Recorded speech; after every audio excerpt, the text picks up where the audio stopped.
Buenos días, buenas tardes, buenas noches, hermanos de todo el mundo. Les habla el profesor Javier Tobar para continuar con nuestro programa El escenario mesoamericano del Libro de Mormón.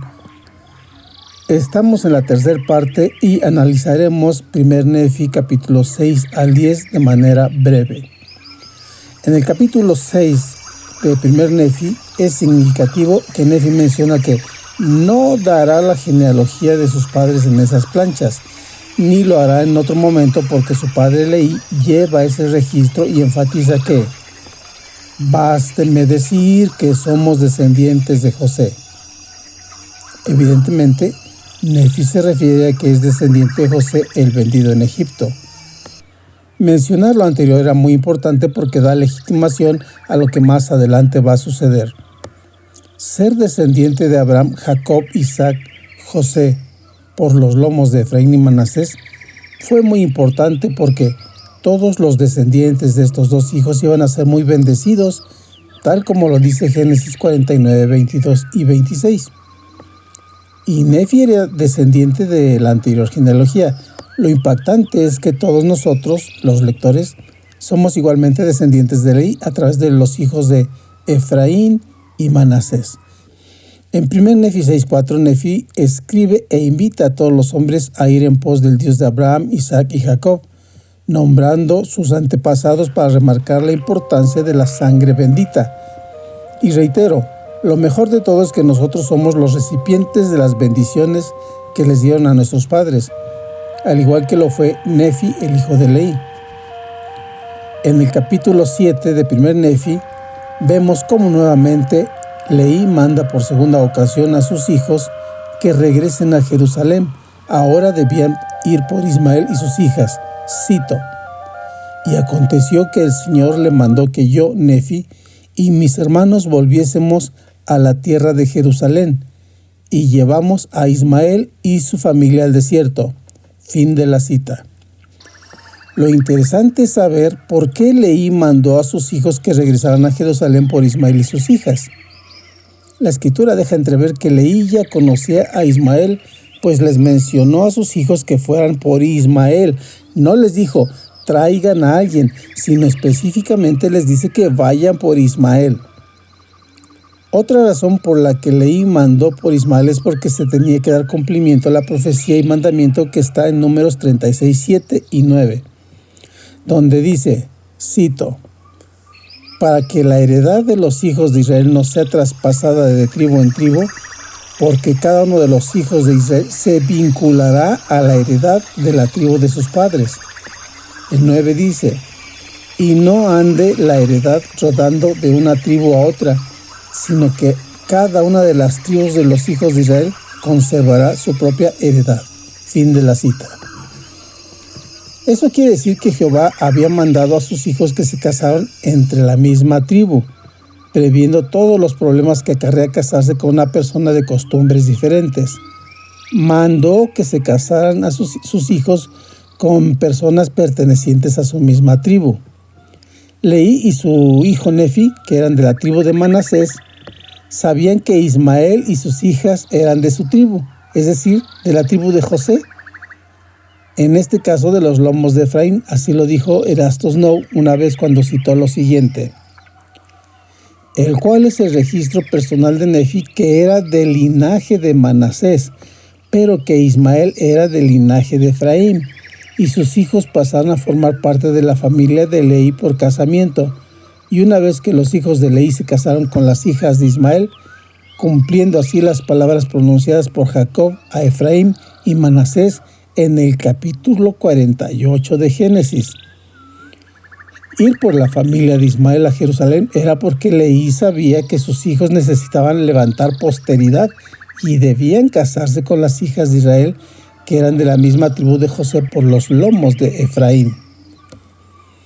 En el capítulo 8 dice 1 Nefi 8 del 2 al 4 lo siguiente, cito: «Y sucedió que mientras mi padre estaba en el desierto, nos habló diciendo, he aquí he soñado un sueño, o en otras palabras, he visto una visión. He aquí, a causa de las cosas que he visto, tengo por qué regocijarme en el Señor, por motivo de Nefi y de Sam, porque tengo razón para suponer que ellos también, muchos de sus descendientes se salvarán. Pero aquí, Lamán y Lemuel, temo en gran manera por causa de vosotros, pues he aquí, me pareció ver en mi sueño un desierto obscuro y lúgubre. Fin de la cita. Los anteriores versículos son impactantes. Leí ve en un sueño a sus hijos en situaciones opuestas, Nefi y Sam en posición de salvación y Lamán y Lemuel en situación de peligro espiritual. Todo lo anterior a través de símbolos que la mayoría de los miembros santos de los últimos días conocemos como el sueño de Leí. Ahora llamo su atención para que podamos entender un detalle que Leí vio en su sueño. Se trata del significado del fruto blanco. En el versículo 5 Leí ve un hombre vestido con un manto blanco, el cual se puso delante de él. Sin duda esa persona que portaba el manto blanco era un ser muy especial que estaba protegido por Dios. Una persona llena de misericordia, amor y verdad. En 1 Nefi 8, 10 y 11 dice algo digno de llamar la atención. Habla de un árbol. Fíjense lo que dice el 10. Y sucedió que vi un árbol cuyo fruto era deseable para hacerlo no feliz. Y el 11. Y aconteció que me adelanté y comí de su árbol y percibí que era de lo más dulce, superior a todo cuanto yo había probado antes. Sí, y vi que su fruto era blanco y excedía a toda blancura que yo jamás hubiera visto. Respecto a la blancura del fruto, así como de su dulce sabor, quiero agregar que el fruto blanco es un simbolismo utilizado en muchas culturas antiguas. En la página de Evidence Central, en el artículo 74 llamada Fruto Blanca, se habla de un detalle significativo. La página comenta que existe un texto cristiano primitivo que se llama Sobre el origen del mundo. Dicho libro menciona que el árbol de la vida se parece al sol y sus ramas son hermosas, sus hojas como hojas de ciprés y su fruto como racimo de uvas blancas por cierto, y su altura llega hasta el cielo. En todas las mitologías el árbol de la vida está asociado a la luz, pues toda vida orgánica depende de la luz del sol. Ahora bien, no solo Leí vio el árbol blanco, Nefi también pudo verlo. Cito: y miré y vi un árbol y era semejante al árbol que mi padre había visto, y su belleza estaba mucho más allá, sí, excediendo toda belleza, y su blancura excedía la blancura de la nieve caída. Fin de la cita. Cuando Nefi escribió 1 Nefi 8, él y su familia tenían 30 años que habían llegado al continente americano. El sueño de Leí sucedió en el desierto cuando salió de Jerusalén, pero Nefi registró en América tiempo después. Así lo dice 2 Nefi 5, 28, 30. Entonces, Nefi escribió la historia que se convirtió en 1 Nefi en el año 570 a.C., aproximadamente, es decir, 30 años después de que él y su familia salieron de Jerusalén. Este dato es muy importante porque podemos entender que cuando Nefi escribió el tema del sueño de Leí, ya estaba en América. Así lo menciona la página de la iglesia también. Y no habría nada de extraordinario que Nefi retomara aspectos de su entorno mesoamericano para escribir que el sueño de su padre Leí era importante. Entonces es muy probable que el sueño de Leí también pudiera estar registrado en los diferentes espacios o culturas de la antigua América. Y no es difícil pensar que Nefi podría haber utilizado objetos de dicho ambiente mesoamericano para enseñar el sueño que su papá había tenido. De esta forma, el árbol que vio su padre pudo ser representado por un árbol endémico de este continente. Hay infinidad de estudios del árbol de la vida, encontrado en Izapa, Chiapas, por ejemplo. Muchos académicos sud han estudiado y comparado lo escrito en 1 Nefi 8 con una piedra de Izapa en Chiapas, México, siendo Garth Norman el que la estudió a fondo. En el capítulo 9, el Señor manda a Nefi que hiciera 2 juegos de planchas. La razón está muy clara. 1 Nefi 9:5, donde se menciona que sería para un sabio propósito. En el capítulo 9 de 1 Nefi vemos que se habla de planchas mayores y planchas menores. Las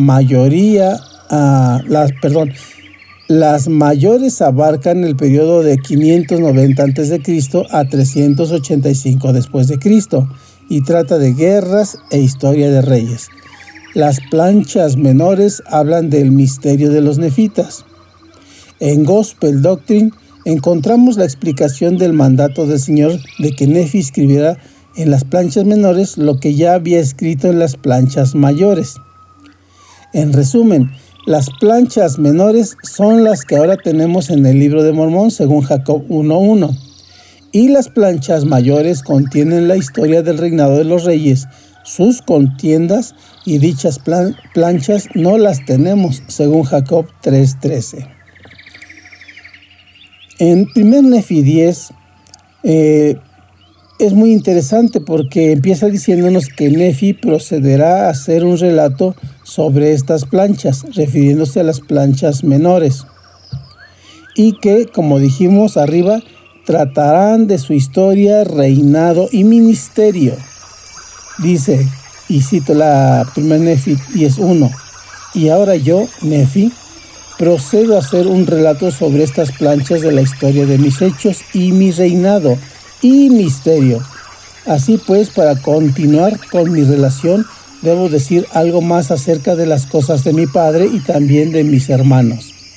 Fin de la cita. Llama la atención que el mismo Nefi dice que narra la historia de su reinado, lo cual significa que en algún momento se erigió como rey sobre su pueblo, pero era solamente su familia. No sabemos aún en qué momento Nefi se erigió como rey, pero hay una pista. La podemos analizar en aquella ocasión cuando estuvo ante Labán. Recordemos que él y sus hermanos habían sido mandados por su padre Leí por las planchas de bronce que tenía Labán. Estando Labán ebrio y tirado en el suelo, el espíritu le mandó a Nefi que lo matara. Pero no deseaba hacerlo, sin embargo el espíritu le explicó la razón de hacerlo, así que concluyó con el mandato. Nefi le cortó la cabeza a Labán. Bien, luego viene algo interesante que la lectura se pasa por alto generalmente. Se menciona en el Libro de Mormón que luego de cortarle la cabeza, Nefi se puso las ropas de Labán.